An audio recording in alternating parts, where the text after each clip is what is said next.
very much. My talk is going to be on hemodynamics. And I don't know, Kishan and Gary are hard acts to follow, but I'm going to try. And you should all have pens there. There we go. Okay, so I chose hemodynamics for this talk because I think that what we do as cardiac anesthesiologists, a lot of it involves understanding blood flowing through the heart. I mean, basically that's what we're experts at. And we can diagnose, we can treat, I mean, you just have to really understand the mechanics and everything of blood flowing through the heart. And so that's what this, hopefully it won't be super boring just when you think of hemodynamics, because that does come to mind. So, and the first thing you have to understand is that the electrical events of the heart take place a little bit before the mechanical events in the heart. Okay, so you have to really understand the what's going on with the timing with the EKG, and this is like my one time to say that whenever you do an echo exam, besides like Gary said, do a complete exam, always make sure that the EKG is on there, because you have to be able to know the timing, or else it's going to be very impossible to do. And when you're taking that, you know, that echo board exam, and you're looking at all these things, and the first thing you're going to look for is the EKG. So, and I know you all took your board exams recently, right? You guys just took the board exams. So you will probably remember this, and you know that the CVP represents the pressures in the right atrium, right?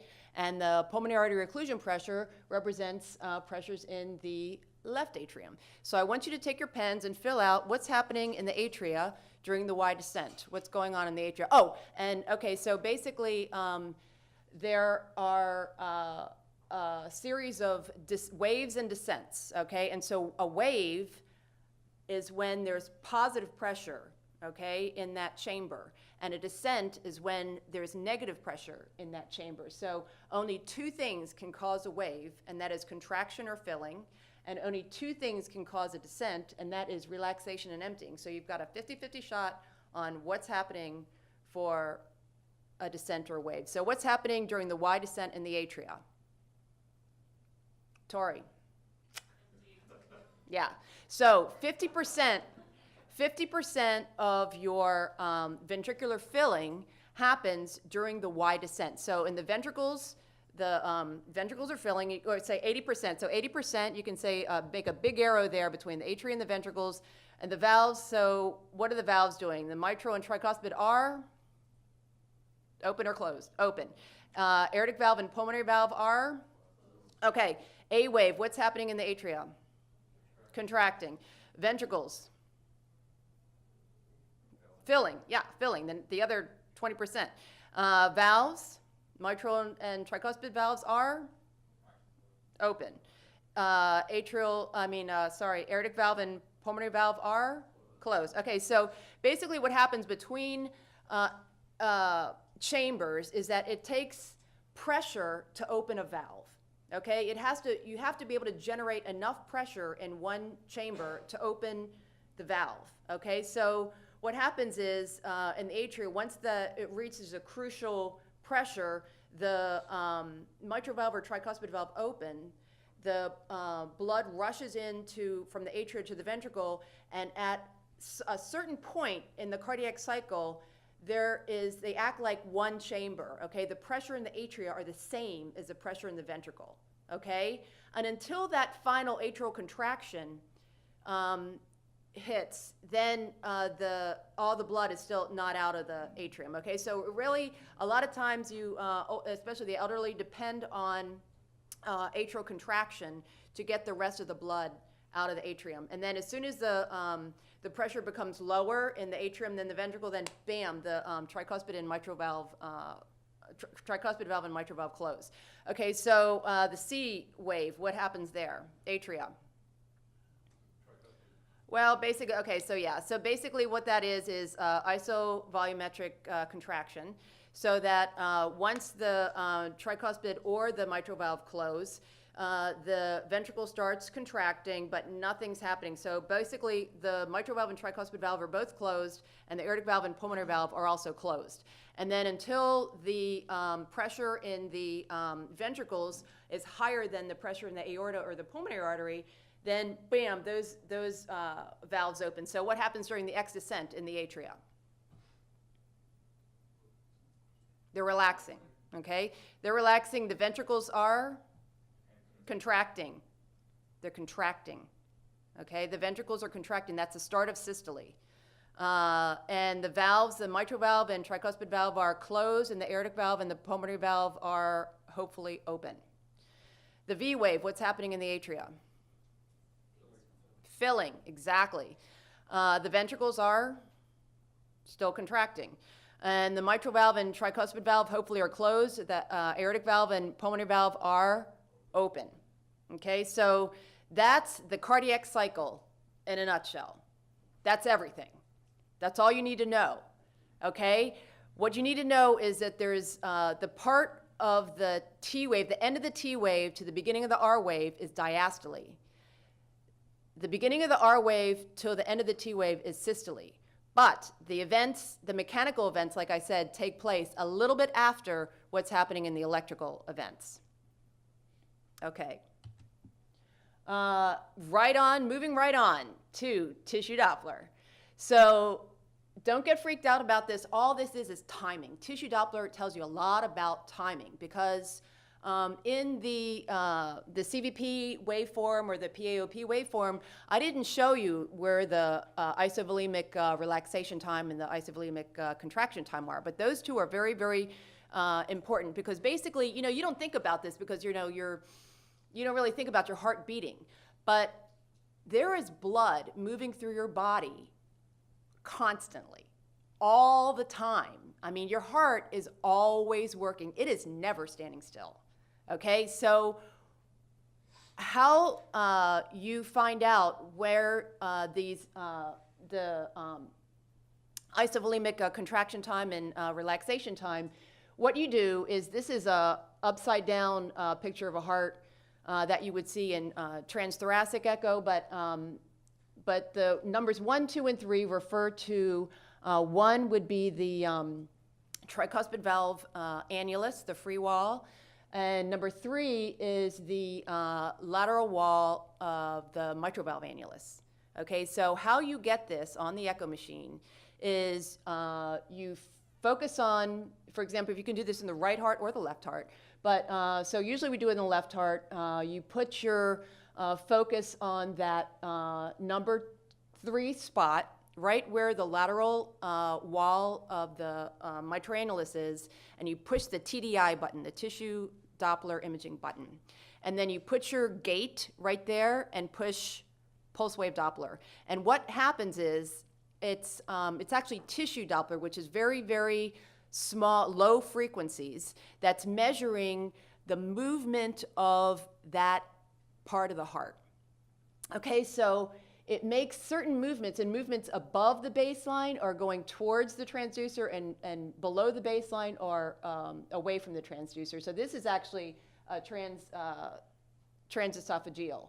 So you can see that what happens is that the time between isovolemic contraction and isovolemic relaxation is ejection time. Okay? This becomes very important because timing, as I said before, means everything. So have you heard of cardiac resynchronization? I'm sure most people have. So where do they use that? They use that in patients who have left bundle branch block and very low ejection fractions, like 25%.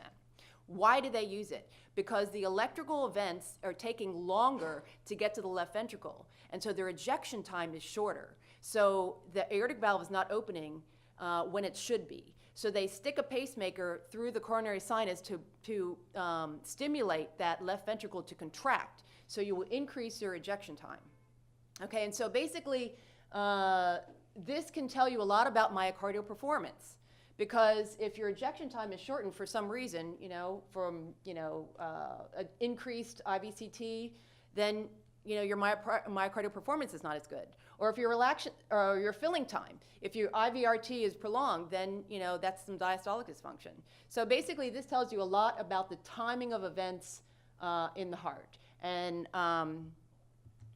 that's tissue Doppler. Now, this is spectral Doppler. So this is an example of a sample gate of a pulse wave spectral Doppler in the pulmonary vein, the left pulmonary vein. So you guys know that there's 4 pulmonary veins, right? There's right and left, superior and inferior pulmonary veins, and there's no valve. So blood is always going into the heart, right? Always going in. And flow above the transducer means it's going towards the transducer, and away from the transducer means it's going in the opposite direction.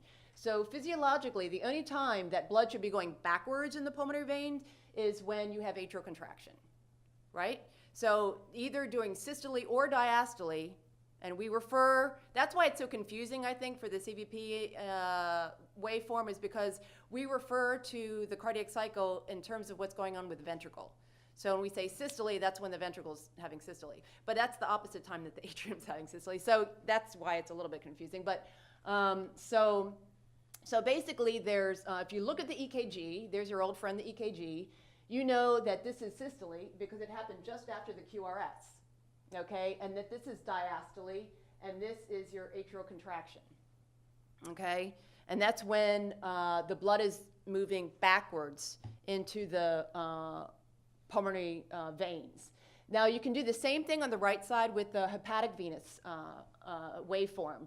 And it's the same thing. There's a systole, there's an S wave, a D wave, and an atrial reversal wave. It's the same thing. Okay, and that's spectral Doppler using pulse wave. Now, what we're doing there, we saw velocities, but we're not actually measuring velocities. Okay, we're measuring frequency shifts. And that's what Doppler is. Basically, it's the Doppler equation measures frequency shifts of the transducer, the ultrasound transducer, contacting a red blood cell. So that they will ask you for, board questions, how many Doppler shifts are there when you're measuring this? And the answer is here in the equation, 2.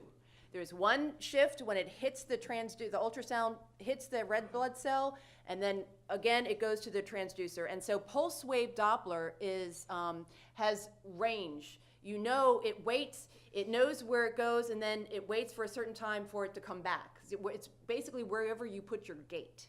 So it changes, the frequency changes are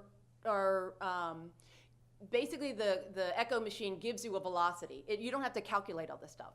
All you do is put your gate where you want it, and it gives you a velocity. Okay, but we can use this velocity to calculate pressure gradients by using the modified Bernoulli equation. So that's why, there's a lot of, the only physics involved basically with all this echo stuff is in these 2 equations right here. Okay, so you're actually measuring frequency, and blood is moving, like I said, through the body all the time. It never stops until you're dead. So basically, you can imagine tricuspid valve inflow. This is normal inflow velocities into your heart, right? It takes a lot to get from your little toe up here all the way into your tricuspid valve. So, right, so it goes from the SVC, IVC going into your right atrium. This is a velocity normally going through your, at the point where you're, if you put that sample gate right where your leaflets are in the tricuspid valve, that's where it's about ½ meter a second. Pulmonary valve a little bit higher, and the flow gets a little bit higher until you get to about 1 meter per second. And that's what I always tell my residents. God is good. It's easy to remember. It's 1 meter per second. Okay? And through the aorta, a little bit more. So these are normal, that's supposed to say normal, inflow velocities and pressure gradients. So you can see that what happens is when you're looking with the echo Doppler, all it does is it looks at red blood cells. And that's all it does. So if there's a lot of red blood cells, it's going to make the velocity is going to increase. So when you have like a lot of TR, you have all this blood going in the opposite direction, and it's going to come in again, the velocity is going to get higher. So if you have a lot of tricuspid regurgitation, it's going to go greater than 1. That's abnormal, because you know that the normal velocities should be like 0.5. That you got to kind of keep in your head, that if your tricuspid inflow velocity is greater than 1, you know there's TR. And so basically with stenosis, your velocities are higher because of a different reason. Say you have a garden hose and the nozzle's off, and it's sort of running like that, and then you put your thumb on it, and what's going to happen? It's going to go really, really fast, right? That's called acceleration of flow. So when you get to a more stenotic hole, your blood velocity is going to increase. And the smaller the hole is, the faster it's going to be, okay? If you can generate that kind of force to make it happen. So with severe, for example, with severe aortic stenosis, you're going to see velocities that are high, like 4 meters per second, and you're going to see pressure gradients that convert to 64. So that would be 4 times Vmax squared, so it'd be 64. Okay? You all got that right? Okay. So mitral, and this is normal mitral inflow pattern. So this is what I have already on the chart. You guys don't have to copy this down. This is your normal early, like your old friend EKG here again with the CVP and everything. E-wave early inflow, 80% comes in that way. Then you have diastasis when the valve is open. And the pressure is the same between atrium and ventricle. And then you have that last boom, pressure from your atrial contraction. Okay, so that's normal mitral inflow pattern, spectral Doppler. Same thing with tricuspid, except for that tricuspid valve inflow really depends more on, it's respiratory dependent. So what happens when you take a deep breath in? What happens to your tricuspid inflow? It increases, right, because you generate more negative pressure in your thorax, right? So it really sucks blood into the right heart, and then what happens to the blood in the left heart? Decreases, yes. So that's why an easy way to remember is every year around October, so I have to get my biometrics. I have to get my height, my weight, my waist size, and they take my blood pressure. Every time they take my blood pressure, I just...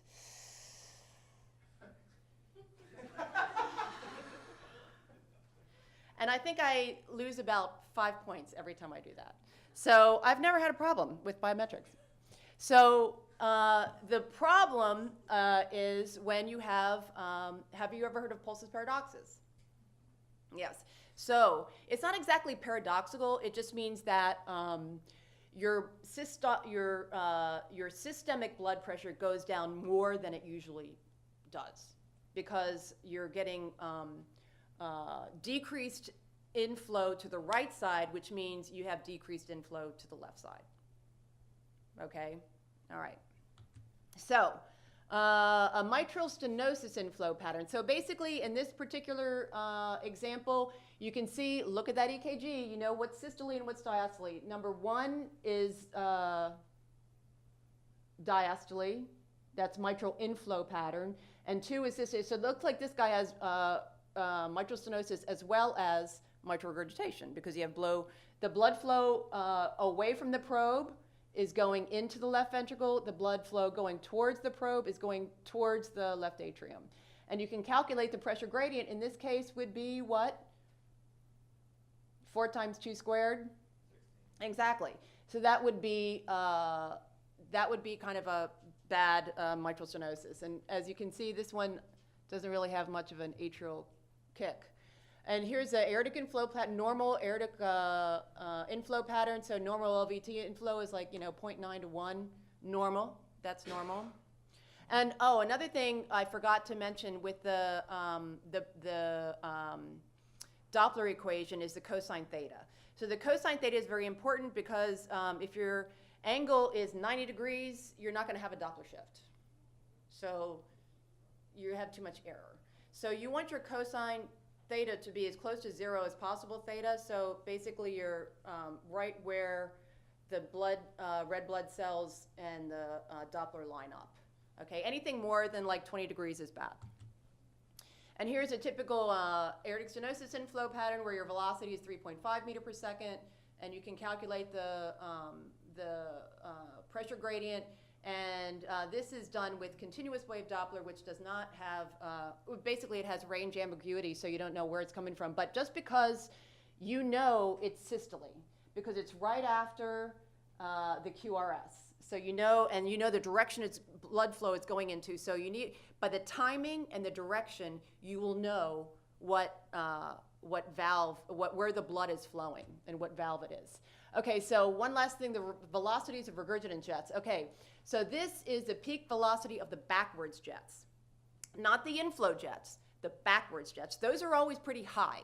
And actually, it doesn't really tell you, there's a lot about how to quantify regurgitant jets, but the velocity is not one of them. All that tells you is the force of contraction. So if the force of contraction is really strong, you're going to have a very high velocity going backwards, okay? And that's called the dp/dt. And another thing that's important is that the timing, when you look at the EKG of these jets, it's not limited by IVCT or IVRT. It just happens because the valves are incompetent. It doesn't give a crap about the IVCT, okay? It's just going to go back. So if you have tricuspid, so what is the most common valve to regurgitate in anybody? Tricuspid, yeah. Everybody has a little bit of tricuspid regurgitation, and that's typical transthoracic echo. They try to calculate the PA pressure just because of the tricuspid regurgitation. And normal is less than 2.5, but if you have greater than 3, it's abnormal, okay? Usually the mitral regurgitation is very, very fast jets because that's the left atrium. The left atrium is going to contract really hard. So the mitral regurgitation is going to be probably the fastest velocity you'll see. But otherwise, these can all tell you something about the force of ventricular contraction. So it also can tell you about pressure gradients, or pressure in your either forward or back chamber. So I have put a little on the back of your handout, not that back, the back of the first page. I put a lot of useful equations there for you that you can actually calculate all these different things based on what you find for if you have the velocities. Okay, so putting it all together, now you have the ability to recognize timing of events in the cardiac cycle, know how to measure, and we'll be doing a lot of this tomorrow with the echo, especially with the TTE. That's why I wanted you guys to do that too, because the TEE simulator, at least the ones that we have, I don't think you can do Doppler with. It's basically just going all through the views, and we can tell you which view is good. And I think I may have on the back of this have some, the standard views, and you can see what. I think the most important thing, and the most confusing thing for me when I was a fellow going through it is what views to use to get each, your best measurements. And so, you can look at this, and tomorrow we can go over, especially with the models with the TTE, what views to use for, looking at all the Doppler flows. What's the best way to get, the best alignment in which view? And you can ask, everybody when you go through these, the TTE has live models, and the simulator is just, a simulator. So, but you can ask, and basically I try to line these up as best I could, but to see what happens during systole and diastole for the EKG, the CVP or PAOP, the mitral inflow, the pulmonary or hepatic vein flow, and tissue Doppler, and it's all related. So if you understand one, you'll understand all of them. And with that, that's it.